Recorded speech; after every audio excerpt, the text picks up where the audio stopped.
사역하고 있는 박형은 목사라고 하고요. 지금 한국에 온 지는 3년 반 됐습니다. 저는 국적이 지금 미국 국적이고요. 제가 10살 때 1974년 1월에 아버님께서 남미 아르헨티나 선교사님으로 파송받으셔서 그때 제 나이 10살 때 부모님 따라 이민을 갔습니다. 그래서 59 때는 이제 3년 반 전에 하나님께서 또 컴패션에 보내주셔서 이곳에 와서 너무나 행복한 시간을 보내고 있습니다. 우리 담임 목사님하고는 사모님하고 이번 컴패션 비전 트립을 통해서 만나 뵙게 되고 너무나 참 좋으신 두 분이세요. 참 마음 여시고 함께 나눠주시고 또 거기에 있는 또 이제 그 어린아이들에게 사랑을 듬뿍 나눠주시는 그 모습에 너무 감동을 받고, 근데 또 오늘 이렇게 그 비신다고 불러주셔서 제가 다른 건 못해도 이 땜빵은 잘합니다.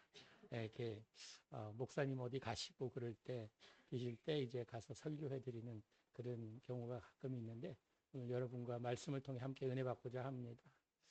우리가 기독교 본질이라 그러면 뭐를 이야기하겠습니까? 우리의 본질은 무엇인가? 여러 가지를 말할 수 있겠지만 우리의 본질은요, 이 사랑이라고 할 수 있겠습니다. 성경에서 제일 많이 등장하는 단어 중에 하나가 사랑입니다. 오늘 본문 말씀도 보니까 하나님은 사랑이시다. 그 사랑이신 하나님께서 우리 자녀들에게 요구하는 바가 무엇인가 하면 사랑이라는 것입니다. 사랑이 없으면 아무것도 아니라는 것입니다. 아무리 내가 멋지게 보일지라도 사랑이 없으면 아니라는 것입니다. 내가 하나님을 사랑한다 하면서 이웃을 사랑하지 못한다고 하면 그건 거짓말장이라는 것입니다. 짝퉁이라는 것입니다. 가짜라는 것입니다. 여러분, 우리의 본질은 예수 그리스도를 따르는 사람들은 사랑 덩어리가 돼야 된다는 것입니다. 사랑 덩어리가 돼야 되는데 그렇지 못하고 우리가 다른 것에 집중하다 보면요, 본질이 변질되면 저질이 됩니다. 본질을 우리가 잊지 말아야 돼요. 예수님께서 말씀하셨어요. 너희들이 세상에서 살아갈 때에 너희가 내 제자인 줄 어떻게 아는 줄 아느냐? 너희가 사랑하는 것을 보고 내 제자인 줄 알리라. 하나님께서도 이 죄로 죽을 수밖에 없는 우리들을요, 지옥행으로 가고 있는 인간들을 우리를 구원하기 위해서 예수님을 보내주셨잖아요. 그 동기부여가 뭔지 아세요? 하나님의 세상을 이처럼 뭐예요? 사랑하사 독생자를 주신 거예요. 하나님의 사랑이 우리를 구원해 주셨어요. 그뿐 아니라 누가 와서 예수님께 묻습니다. 어떤 계명이 제일 큰 계명입니까? 그러자 이 10계명이 어떻게 보면은 하나님 사랑과 이웃 사랑을 말하고 있잖아요. 근데 그걸 정리해서 하나님을 내 가진 모든 것으로 사랑하라고 말씀하십니다. 그리고 내 이웃을 내 몸과 같이 사랑하라고 말씀하십니다. 사랑을 말씀하셨어요. 뭐 가서 내가 교회 열심히 다니고 뭐 개근상 타고 열심히 외우고 이것도 중요하겠지만요. 그러나 우리에게 요구하는 바는 너희가 서로 사랑하라입니다. 바울도 이렇게 이야기합니다. 이 사랑장 고린도전서 13장에 보니까 내가 방언을 하고 예언을 하고 내가 헌신을 하여 몸을 태울 만한 이런 헌신과 희생을 할지라도 사랑이 없으면 꽝이라고 이야기합니다. 아무리 내가 영성이 뭐 대단하고 내가 교회에서 뭐 직분이 이렇고 이런 거 아무리 자랑해도 그 삶에 사랑이 없다 그러면 꽝이라는 것입니다. 믿음, 소망, 사랑 이 세 가지는 항상 있어야 되는데 그중에 최고를 뽑으라면 사랑이라고 이야기합니다. 사랑 없는 믿음 별 볼 일 없습니다. 소망, 이 소망은요, 사랑을 가진 사람들에게 주어지는 특권입니다. 천국을 소망하며 살아가는 사람들이잖아요. 우리의 삶은 사랑 덩어리가 돼야 된다는 것입니다. 여러분, 지금 제가 지금까지 이야기한 거 여기에 뭐 목사님 그 뭐 사랑보다 더 뭐 그거 가지고 뭐 그런 이럴 분 아무도 안 계세요. 아무도 안 계세요. 그런데 왜 우리는 사랑을 잘 못할까요? 우리가 익숙한 사랑은요, 성경이 말하는 사랑과 조금 온도가 차이가 납니다. 질이 차이가 나요. 우리에게 익숙한 사랑은요, 이 감정적인 사랑이에요. 감정에 끌려서 환경의 지배를 받아서 우리는 사랑할 거냐 말 거냐를 결정합니다. 성경은 그 사랑이 아니에요. 우리는 감정에 이끌려서 결혼했잖아요. 그렇죠? 감정도 없는데 결혼한 분 계세요? 아휴, 나이 들었으니 한번 가보자. 이래서 혼자 사는 게 너무 자연스러우니 한번 갇혀 사는 것이 뭔지 한번 해보자. 이러면 안 계시죠. 감정에 끌려서 그래도 이 사람이면 내가 참 같이 살 수 있겠다. 그러면서 참 연애하는 사람들 젊은이들 보면 당신 없으면 못 산다 그러다가 몇 년 살다가는 당신 때문에 못 산다고 바뀌어요. 왜? 똑같은 사람인데 왜 그래요? 사랑한다고 했는데 왜 그래요? 왜냐하면 환경에 지배받고 우리는 감정에 이끌려서 그 사랑하고 사랑하지 않는 것을 결정하기 때문이라는 것입니다. 우리가 아이를 안았을 때, 첫 아이 안았을 때 얼마나 예뻐요, 아기가. 하나님 감사합니다. 주님께서 나에게 주신 생명의 선물. 와, 내 생명보다 눈에 넣어도 아프지 않을 만큼 그만큼 소중한 하나님의 선물 너무 감사합니다. 이 아이를 진짜 내가 죽도록 사랑하겠습니다. 하는데 아이가 이제 사춘기에 접어들면 하나님의 생명의 선물이 갑자기 나의 십자가로 바뀌어요. 내가 져야 될 십자가, 주여 힘주시옵소서. 왜 그래요? 우리는 감정에 끌려서 상황과 형편에 따라서 우리의 사랑이 결정돼요. 사랑받을 만한 사람, 사랑스러운 사람. 이런 사랑은요, 예수님을 모르는 사람도 할 수 있는 사랑입니다. 그렇기 때문에 우리가 올바른 사랑을 하기 위해서, 하나님께서 우리에게 요구하는 그 사랑을 하기 위해서는 그 사랑이 뭔지 알아야 돼요. 여러분 성경에 보니까 시편 기자가 이렇게 말합니다. 시편 34편에 보니까 하나님의 선하심을 맛보아 알지어다. 맛보아 알지어다. 맛봐야 된다. 내가 체험해야 된다는 것입니다. 여러분 나는 하나님의 사랑을 받은 만큼, 깨달은 만큼, 체험한 만큼 사랑할 수 있다는 것입니다. 그래서 내가 먼저 하나님의 사랑을 체험해야 돼요. 제가 미국 국적이기 때문에 저는 거소증을 이제 처음에 한국에서 일하려면 거소증을 받아야 되는데 그 쉽지가 않더라고요. 한 2달 걸렸어요. 2달 걸렸는데 거소증이 없으니까 한국에서 아파트도 못 얻고 이 뭐 핸드폰도 이게 그냥 심카드 넣어서 하는 것밖에 안 되는 거예요. 인증이 안 되고 너무 불편하더라고요. 2달을 제가 호텔에서 살았어요. 명동에. 한국에 이 맛집들이 많다고 해서 앱을 깔아서 맛집을 이제 찾아서 5군데를 찾았어요. 그래서 5군데를 가봤는데 3군데는 맛이 없었어요. 청국장을 제가 좋아해서 청국장 집에 갔는데 뭐 이 집의 청국장은 천국의 맛이라 그랬는데 꿀인내 나고 별로 맛없더라고요. 3군데는 맛없는 2군데는 괜찮았어요. 그때 제가 깨달은 것이 뭐냐 하면 아무리 다른 사람이 먹고 맛있다 그래도 내가 먹고 내가 맛있어야지 맛집이죠. 다른 사람이 맛있다 그런다고 나에게 맛있는 거 아니라는 것입니다. 여러분 아무리 목사님이 하나님이 사랑이시다고 하나님이 위대하시고 하나님이 인자하시고 너무 좋다고 그래도 내가 그 사랑을 체험하지 않고는요 다른 사람의 의견이지 다른 사람의 생각이지 내 것이 안 된다는 것입니다. 그렇기 때문에 하나님의 사랑으로 사랑하라 그러는데 내가 체험하지 못했으니까 그게 뭔지도 잘 몰라요. 이 사랑은요 교회 오래 다녔다고 그냥 자동적으로 생기는 것이 아닙니다. 그냥 내가 뭐 모태신앙으로 어려서부터 계속 교회에서 살다시피 했으니 나는 사랑스러운 사람이겠지. 하나님의 사랑이 내 안에 있겠지. 천만의 말씀. 뭐가 같은지 아세요? 내가 맥도날드 맨날 들락날락 한다고 내가 햄버거가 됩니까? 안 되잖아요. 아니에요. 성경에 보니까 갈라디아서에 이렇게 말씀하세요. 이 모든 것 위에 사랑을 더하래요.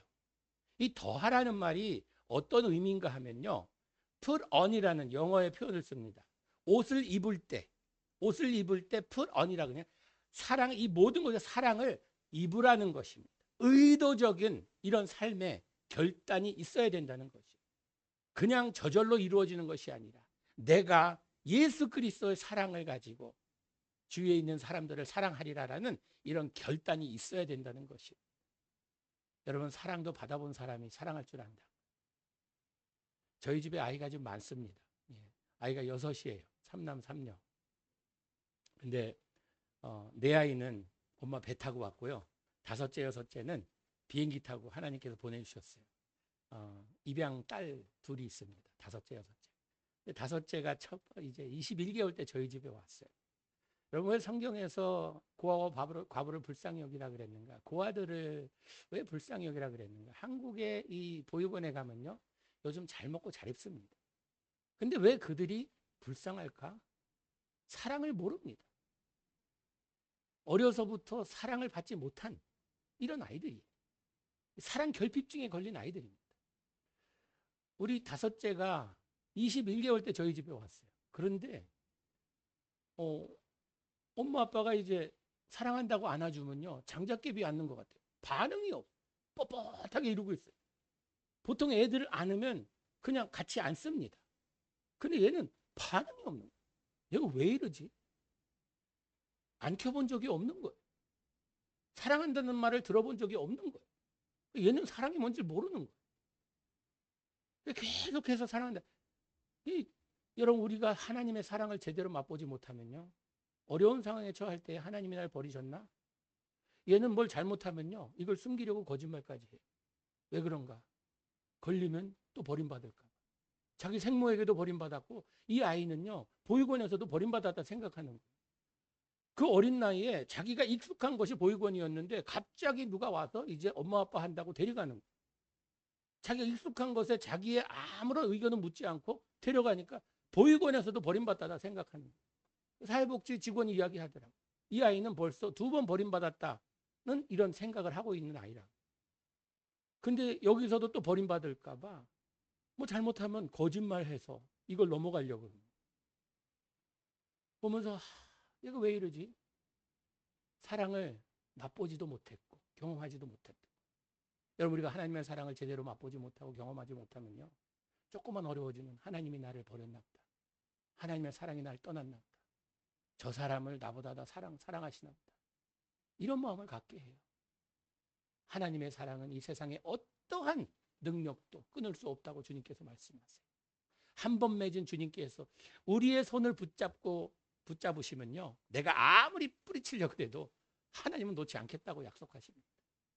내가 착하고 예쁘기 때문에 나를 사랑해 주신 것이 아니라 주님께서는 일방적으로 우리를 짝사랑하시면서 우리가 사랑을 고백할 때 너무나 기뻐하세요.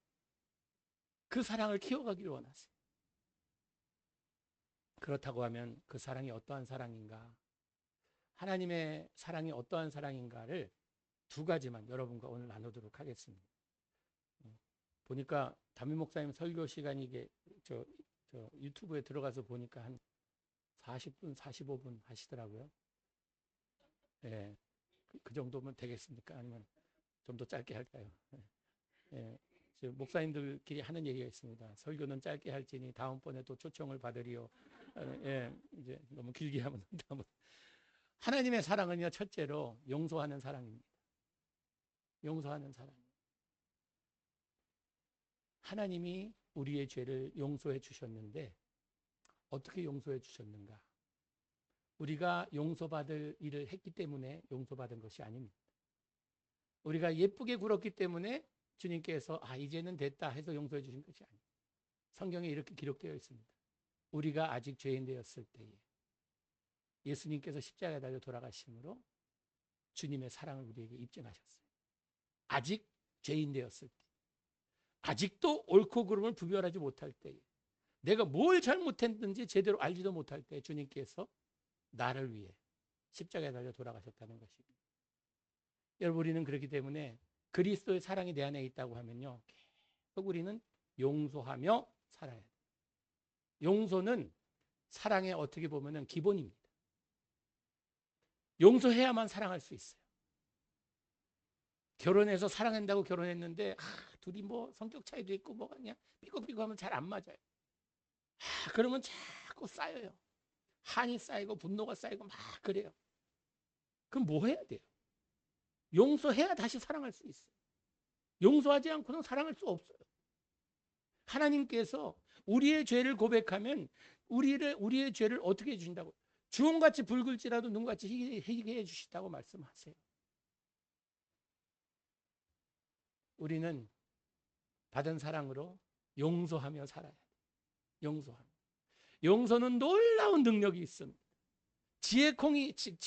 지옥행이었던 우리들을 천국행으로 바꿔주시는 것이 용서하면서 이루어졌어요. 우리의 죄를 용서해 주심으로, 대속제물로 주님께서 십자가에 달려 돌아가심으로 우리를 용서해 주셔서, 그래서 우리는 지옥행에서 이 방향이 완전히 바뀌었다는 것입니다. 이런 사랑을 우리도 할 줄 알아야 돼요. 내가 지금 힘이 없어 그렇지 힘만 생겨봐라, 내가 꼭 복수하리라. 여러분, 믿는 자들은요, 쓰지 말아야 될 단어들이 몇 개인데 그 중에 하나가 복수입니다.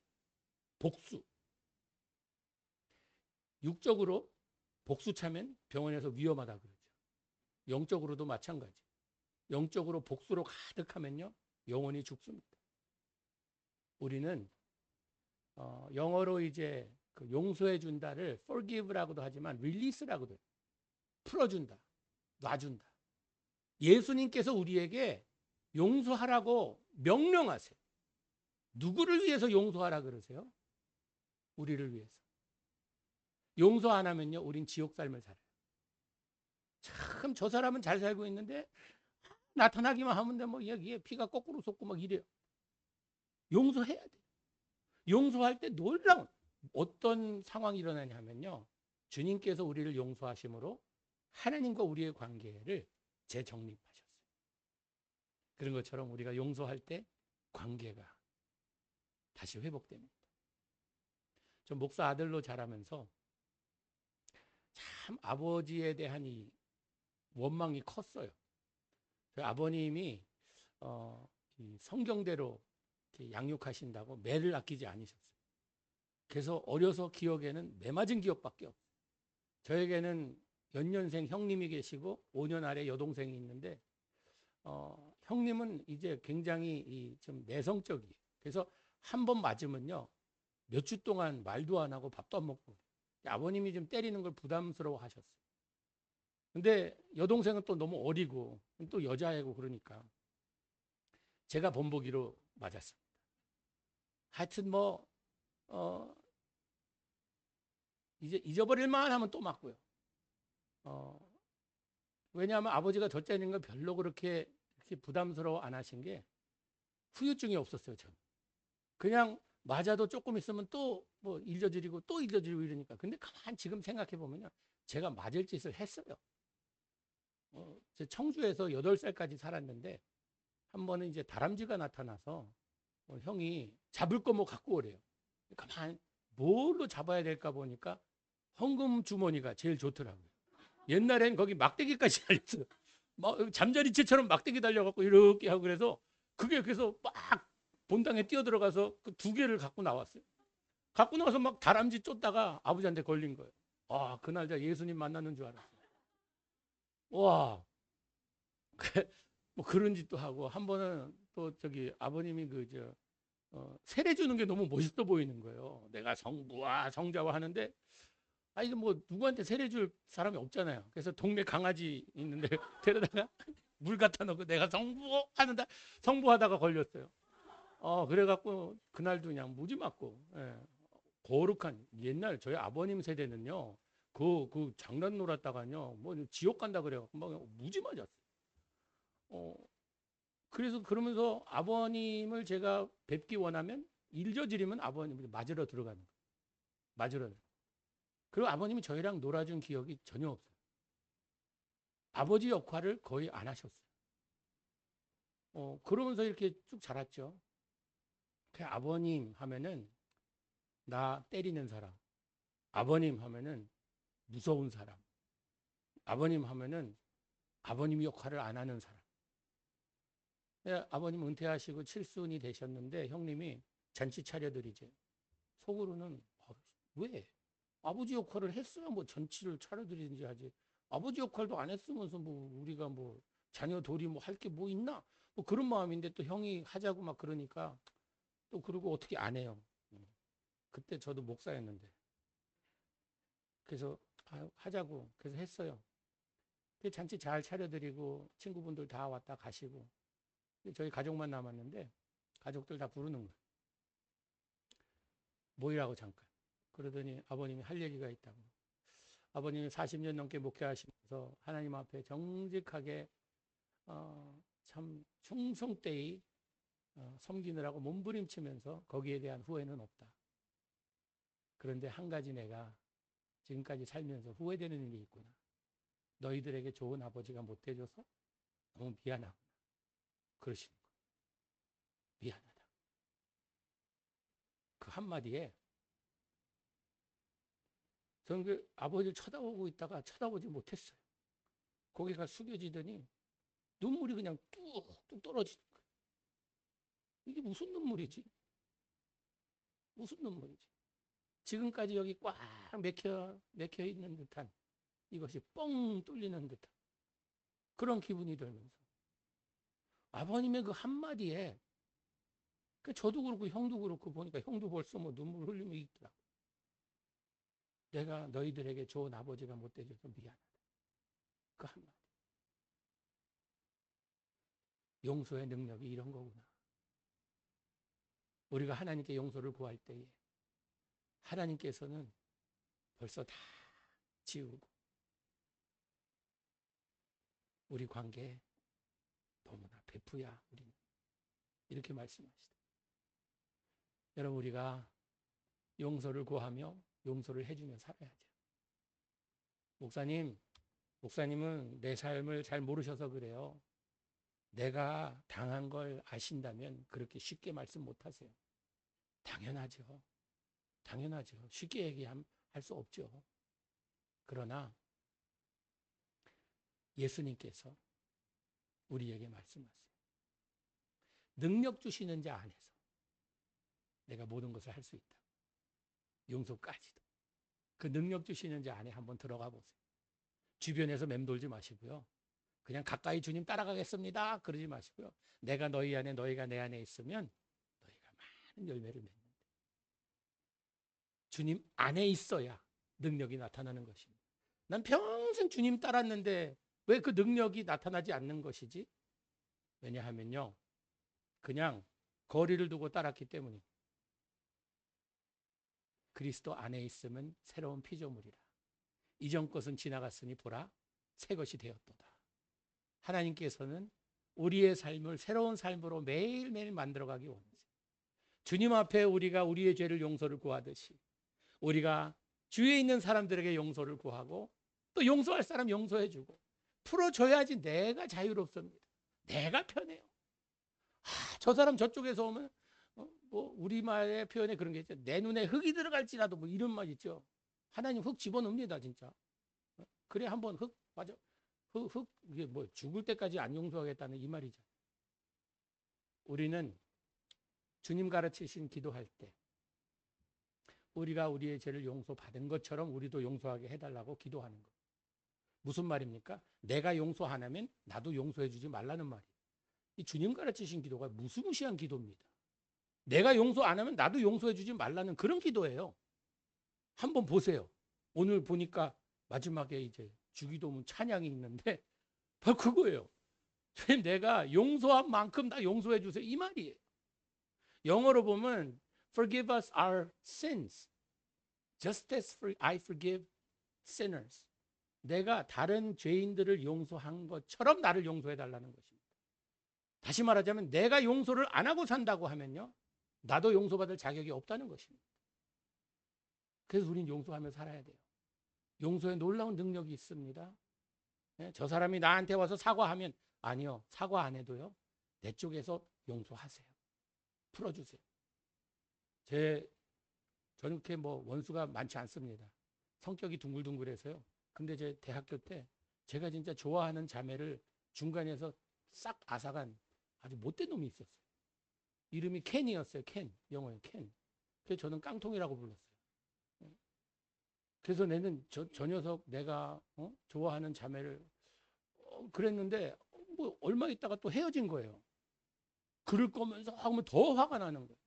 근데 말씀 묵상하는 가운데 용서해 주래요. 그 형제를. 용서해 주래요. 왜냐하면 내가 괴롭거든요. 그래서 제가 같이 뭐 만나자 그래서 이런 그래서 내가 너에게 화났었는데 내가 참 마음에 불편하고 이게 너무 만나면 참 그냥 기분이 나쁘고 이랬는데 주님께서 나를 용서해 주셨듯이 나도 너 용서한다. 그랬더니요. 네가 뭔데 나 용서하니요. 더 화나는 거예요. 이 자식이 각본대로 해야지. 각본대로 해. 내가 용서해 주겠다면 제가 형이거든요. 형님 감사합니다. 뭐 이래야 되는데 네가 뭔데 나를 용서하네요. 그때 제가 깨달은 게 여러분 우리는요. 하나님께서 말씀하시는 그 일을 그 행동을 순종하기만 하면요. 나머지는 주님의 몫이에요. 주님께 맡기면 돼요. 전쟁은 나에게 속하지 않은 것입니다. 전쟁은 하나님께 속한 것이고요. 나는 그 전쟁의 대장 되신 예수님만 따라가면 된다는 것입니다. 용서하는 사람, 놀라운 사랑입니다. 여러분 지금 여러분 삶에 용서할 사람이 있으세요? 분명히 있을 겁니다. 집안에도 있고요. 이웃에도 있고요. 직장에도 있고요. 용서할 사람이 있습니다. 풀어주세요. 놔주세요. 누구를 위해? 나를. 두 번째, 하나님의 사랑은 어떤 사랑인가 하면요. 희생적인 사랑입니다. 희생적인 사랑. 믿는 자들은 손해보며 사는 사람들입니다. 여러분 오늘도 손해보시잖아요. 여기 나와. 예수 안 믿는 사람들은 집에서 TV 보고 뭐 어디 놀러 가고 뭐 그러는데 우린 여기 나와서 이 귀한 시간 주말에 주님께 바칩니다. 이 세상 사람들이 볼 때 저 사람들 참 불쌍하다 그럴 거 아니에요? 이 귀한 시간을 소중한 시간을 교회가 손해보잖아요. 거기에다 또 헌금까지 하네요. 11조 생활하라고도 그러네요. 그러니까 손해보는 거예요. 그럼 믿는 자들은요. 손해보며 사는 사람들입니다. 하나님의 손해가 우리의 축복이 됐어요. 우리의 손해는요. 누군가에게 축복이 된다는 것입니다. 이걸 가지고 살아야 돼요. 우리는요. 나의 손해는 누군가에게 축복이 된다. 어머니의 헌신과 희생이 가족들에게 맛있는 음식을 먹일 수 있습니다. 우리가 손해보는 만큼 누군가 덕을 봅니다. 그 마음을 가지고 살면요. 우리가 뭐 어디서 손해봤다고 내가 뭐 누가 저는 그 제일 좀 짜증나는 사람 중에 하나가요. 내가 물건을 샀는데 굉장히 싸게 산 것 같아서 기뻐하는데 딱 내가 이거 싸게 샀다고 이거 주고 샀다 그러면 옆에서 난 그거보다 더 싸게 샀는데 그러면 그냥 기분 나빠요. 그러면 가만히 있지. 난 이렇게 기뻐하는데 나의 기쁨을 앗아가는 얘기를 하나 이러는데요. 여러분 우리는요. 내가 비싸게 주고 사면은 그 비싸게 판 사람이 덕을 받잖아요. 그럼 그것으로 그냥 만족하면 된다는 것입니다. 그걸 가지고 뭐 내가 이거 뭐 이러지 마시고. 아내하고 한 번은 여행을 하면서 미국에서 잠깐 커피를 사러 들어갔는데 누가 자동차 앞에 유리창을 깨고 아내 가방을 훔쳐간 거예요. 그날 따라서 또 이 아내가 그 여행한다고 현찰을 한 400불을 가방에 넣어놨어요. 가방 잊어버린 것보다 도둑 맞은 것보다 현찰 400불 잃은 게 너무 아내는 그냥 막 분노가 막 기분이 나쁜 거예요. 그러니까 막 그냥 뭐 눈물도 글썽글썽하고 보니까 상황이 굉장히 심각해요. 보니 옆에 그 유리자가 막 깨졌잖아요. 여행은 가야 되잖아요. 아직도 목적지까지 가야 되는데 거기 세차장이 있어서 백큐으로 다 이제 그 유리를 치우고 보니까 깨졌으니까 보니까 저쪽 좀 떨어진 데 철물점이 있어요. 그 홈디포라고 큰 데인데 거기 가서 이제 두꺼운 비닐을 사갖고 테이프랑 사갖고 붙였어요. 붙여갖고선 목적지까지 가야 되니까 이제 미국에서 또 이제 고속도로를 달리니까 빨리 달리니까 비닐이니까 이게 드르르 소리가 나잖아요. 소리가 막 시끄러우니까 아내가 그냥 이걸 손으로 잡고 있는 거예요. 잡고 있으면서 얼굴 보니까 진짜 뭐 너무 절망에 충만한 이런 얼굴이에요. 안 되겠다 해서 미국의 이 멀셜이라고요. 그 좀 좋은 물건들 이런 재고 그런 것들 뭐 몇 개씩 남은 것들 갖다가 파는 그런 가게가 있어요. 그런데 거기에 이제 들어가서 가방 고르라고 내가 사주겠다. 그때 이제 80불 정도 되는 가방을 샀어요. 80불 정도 되는 가방을 샀는데 이제 그 사갖고 나오는데 보니까 그래도 별로 그렇게 얼굴이 펴지지가 않더라고. 그래서 이럴 때 또 목사가 설교하면 안 되니까 우리 좀 재밌게 해보자 해갖고 제가 그랬어요. 아내한테 여보 그 도둑놈이 얼마나 삶이 힘들었으면 도둑질 했겠어. 얼마나 인생이 참 꼬였으면 도둑질까지 할 생각을 했겠어. 근데 그날 가방 훔치는 줄 알았는데 가방 훔치고 나서 열어보니까 400불이 있네. 와, 이 친구 얼마나 기뻐했겠어. 그러니까 더 짜증나는 얼굴이에요. 자기는 막 힘들어하는데 옆에서 그냥 부채질하는 거죠. 400불이 얼마나 기뻐했겠어. 그 400불 기뻐한 그거 참 우리에게는 손해였지만 그 친구가 참 얼마나 필요한데 썼겠어. 근데 하나님께서 당신 다칠까봐 옆에 세차장이 있어서 거기서 백큐으로 다 유리 또 치우게 하시고 또 건너편에 이제 바람 들어올까봐 철물점에서 비닐을 사갖고 해갖고 그 부처석 또 가게 하시고, 또 이게 잠 올 것 같으니까 시끄럽게 해갖고, 당신 운동 부족이어서 팔 운동하라고, 능력의 남편 둬서 잃어버리자마자 그냥 가서 가방 사주는, 야, 참 이 하나하나 따져보면 우리가 감사할 일밖에 없네. 그랬더니 가만히 있더니 저를 쳐다보고 씩 웃더라고요. 됐구나. 여러분, 우리는요, 신경질 나는 일이 살다 보면 생깁니다. 그런데 그 사건보다 중요한 게 해석이에요. 우리 삶을 어떻게 해석하며 살아갈 것인가. 하나님께서 나의 마이너스를 통해서 누군가의 플러스를 이루고 계시다면 여러분, 우리는 감사하며 살아야 된다는 것이에요. 예수님께서는 얼만큼 손해보셨어요? 독생자를 손해보셨어요. 보통 이만저만의 손해가 아닙니다. 독생자란요, 하나밖에 없는 거죠. 하나밖에. 전부잖아요. 그런데 이 한 독생자를 손해보심으로 우리에게 새 삶을 허락하셨어요. 나의 손해가 누구에게 새 삶을 허락하리라 믿습니다. 여러분, 세상은요, 너무 이기주의적으로 바뀌고 있어요. 나라는 이 한 몸뚱이 섬기기 위해서, 이 한 몸뚱이 행복하게 하기 위해서 몸부림을 치며 사는 세상이 우리가 사는 세상입니다. 누구를 위해 헌신하며 희생한다는 이것은요, 어떻게 보면 그건 참 찾아보기 힘든 것 같아요. 이걸 우리 어떻게 하면 살아야 되는가, 크리스찬으로. 여러분, 요즘 보면요, 이 크리스찬들이 세상에서 빛과 소금의 역할을 해야 되는데, 빛과 소금은 무슨 역할을 합니까? 영향을 끼치는 그 일을 합니다. 어두운 데서 빛이 밝히면요, 고기가 이제 모든 것이 보입니다. 소금은요, 맛을 내요. 썩는 걸 방지해요. 사람들로 하여금 갈증을 나게 만들어요. 우리가 영향을 끼치며 살아야 되는데 우리가 영향을 받고 살고 있습니다. 전 교회 이름이 너무 좋아요. 교회 이름 뭐죠? 주님을 향한 교회. 세상을 향한 교회가 아니라 주님을 향한 교회인데, 주님을 향한 교회의 성도님들은 어떠한 삶을 살아야 되는가? 주님을 향한 사람은요, 주님의 사랑을 나의 삶에서 다른 사람에게 나누며 사는 사람들이 너무 이기주의적인 사회에서 살고 있기 때문에 작은 헌신과 작은 희생도 대단하게 보여요.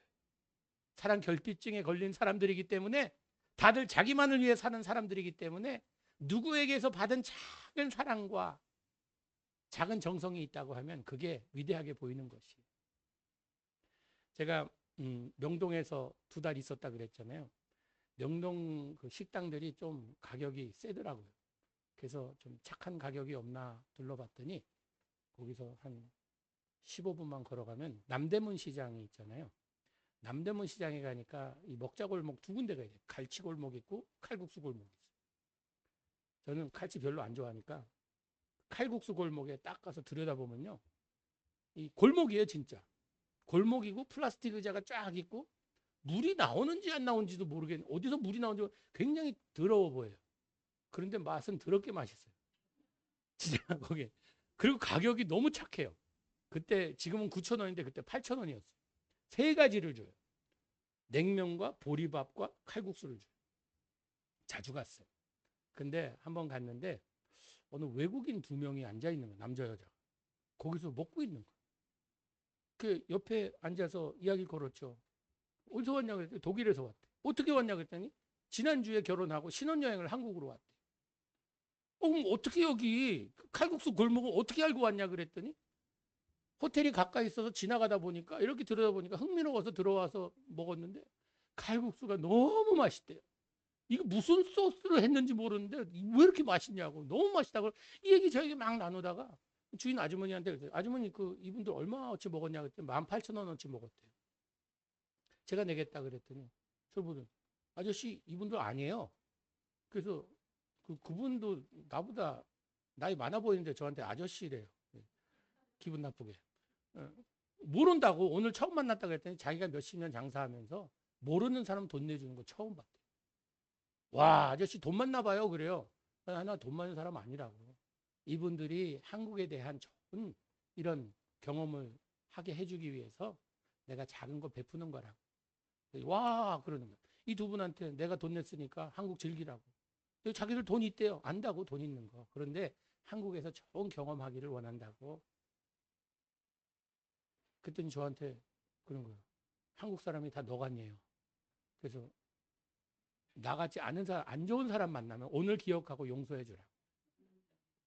그렇게 이야기를 나누고 있는데 이쪽에 이제 그 두 분이 앉아 있고 이쪽에 어느 아저씨가 앉아 있었는데 갑자기 벌떡 일어나더니 기립박수 치는. 와 그러면서 멋있어 멋있어 그러면서 요즘 보기 드문 장면이라고 하면서 막 박수를 치는 거예요.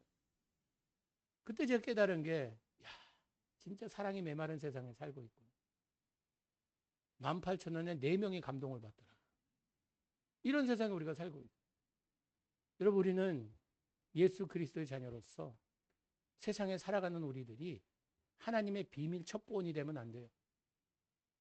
우리는 비밀 첩보원처럼 살아가요. 이 시간 예배 마치고 세상에 들어가는 순간 우리의 정체성이 뭔지 세상 사람들이 몰라요. 그리고 다음 첩보원 모임 때까지 우린 조심조심히 우리의 정체가 나타나지 않도록 살아가요.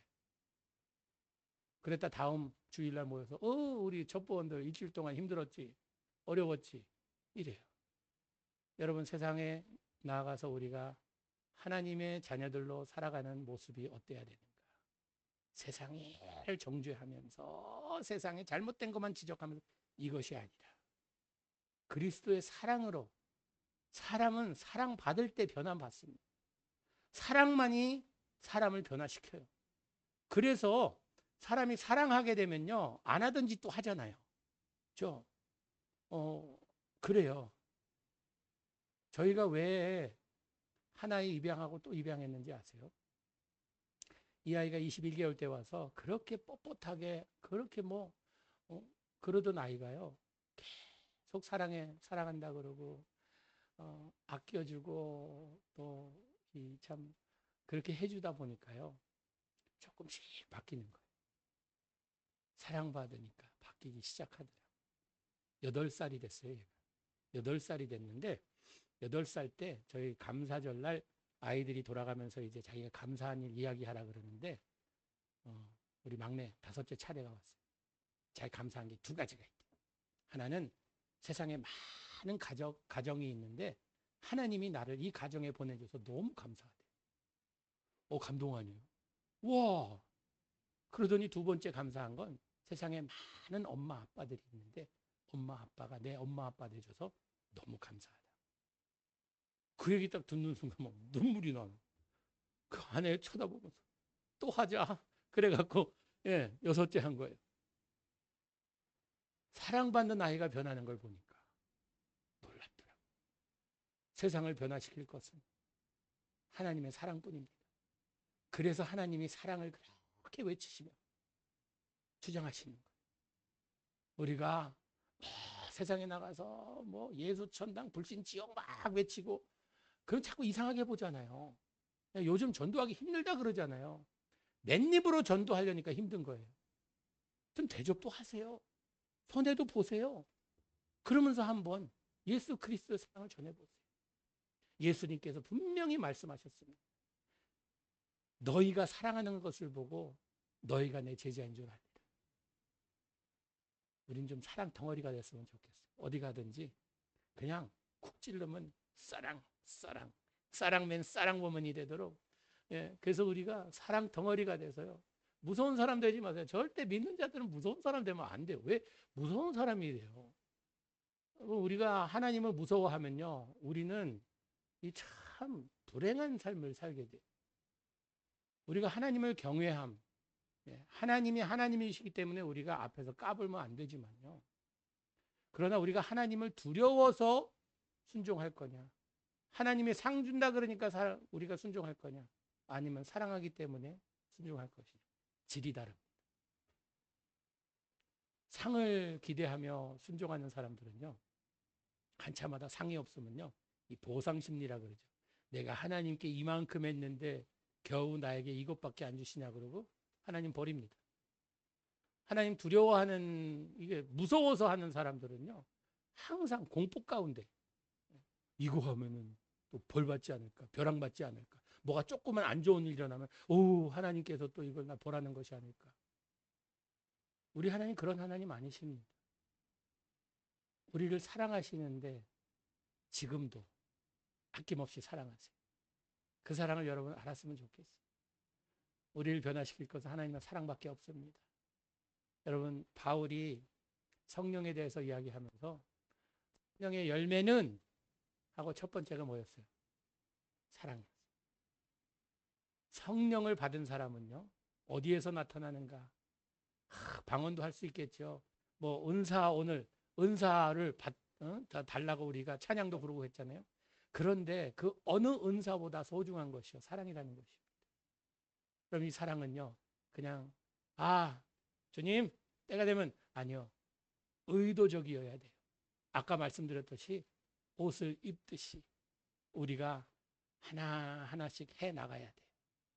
그냥 때가 되면 이루어 주시옵소서 이게 아니라 오늘도 용서할 사람을 찾으세요. 내가 희생하며 헌신할 사람을 찾으세요. 그래서 그 일을 한번 해보세요. 어떤 일이 일어나는지. 그럴 때 다음번에 만나 뵐 때 여러분의 삶에서 간증이 많으리라 생각됩니다. 내가 사랑했더니 사람이 이렇게 변하고, 우리 자녀들 내가 참 사랑했다. 사랑하지요, 물론. 사랑하죠. 어떠한 상황에서도 사랑하죠. 부모니까. 여러분 왜 하나님께서 가정을 주셨는지 아세요? 천국 연습하라고.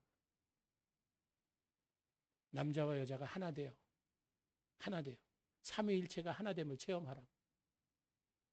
우리가 자녀들에겐 내가 못 먹더라도 먹이고 못 입더라도 입히고 내가 희생하고 헌신해서라도 아이들에겐 잘해주려고 그러잖아요.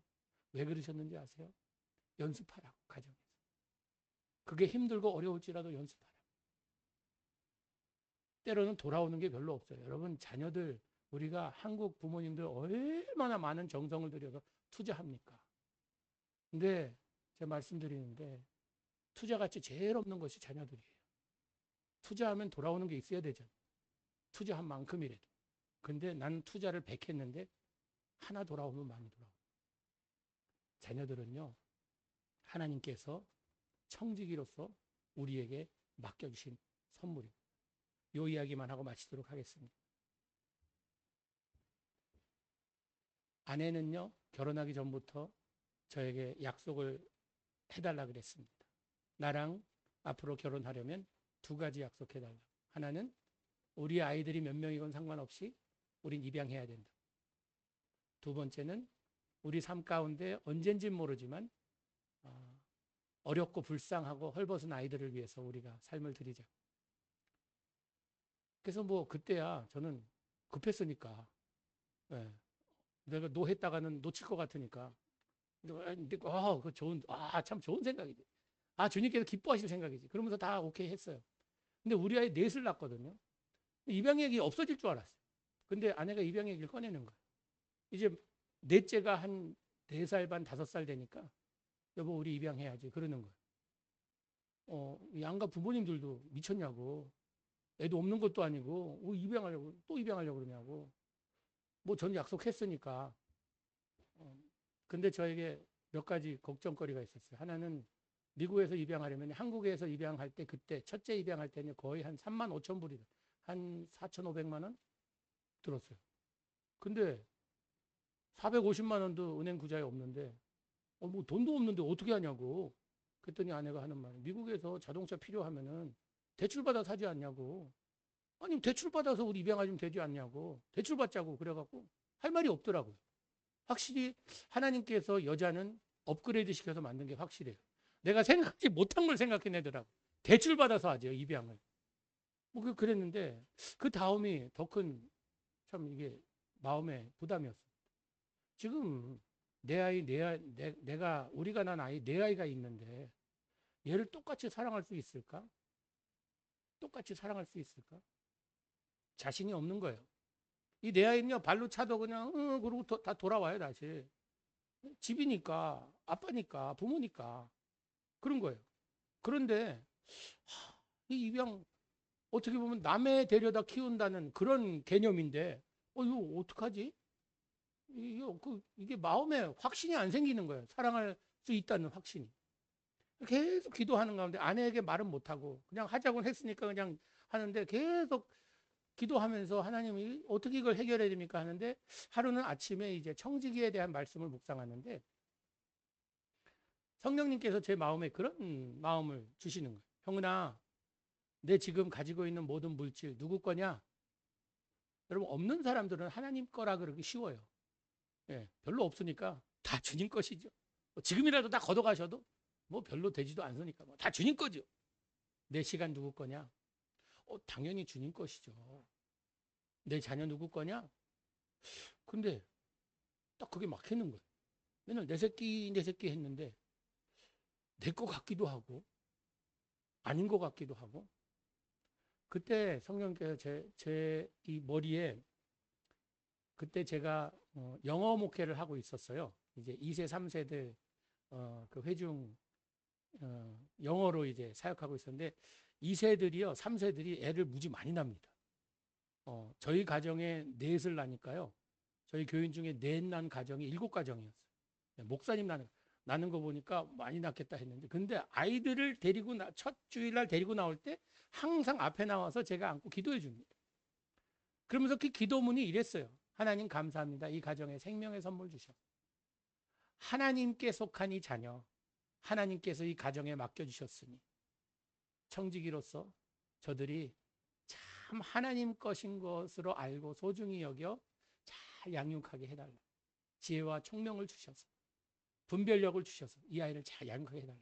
제가 기도할 때 그 부모님들에게 하나님께 속한 아이니 하나님 것이니 부모님께 지혜 달라고. 그 기도한 게 기억나는 거예요. 나는 기도해 줄 때 하나님 거라 그러면서 우리 아이들은 내 거라고 착각하고 있었던 거예요.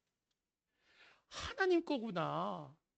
지금 우리 집에 있는데 아이가 소중한 것이 내 거라서 소중한 것이 아니라 하나님 것이기 때문에 소중한 것이라는 것을 그때 너무나 확실하게 말씀해 주신 거예요. 그렇게 생각하고 나니까 이 내 아이는 엄마 배 타고 왔어요. 이제 얘는 비행기 타고 올 아이예요.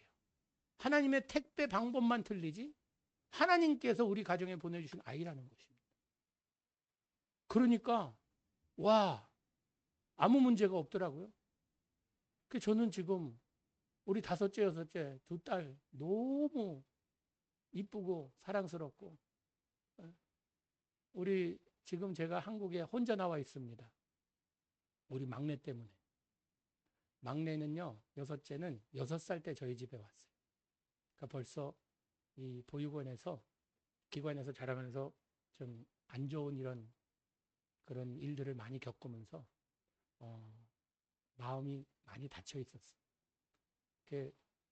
제가 이제 목회 34년 하고 조기 은퇴하고 컴패션에서 사역하겠다고 나온다 그러는데 막내가 있잖아요. 그래서 처음에는 같이 한국에 데리고 와서 이제 얘는 뭐 한국말 잘 못하고 영어만 하니까 국제학교 보내갖고 그렇게 하려고 계획하고 있었는데 우리 큰딸이 엄마 아빠 내가 막내는 나이 차이가 꽤 돼요. 그때 우리 큰딸이 30살이고 얘가 15살이었는데 내가 돌볼 테니까 엄마 아빠 가서 사역하시라고. 그래서 잘 됐다. 막내도 너무 좋아하는 거예요. 언니하고 산다고 너무 좋아하는 거예요.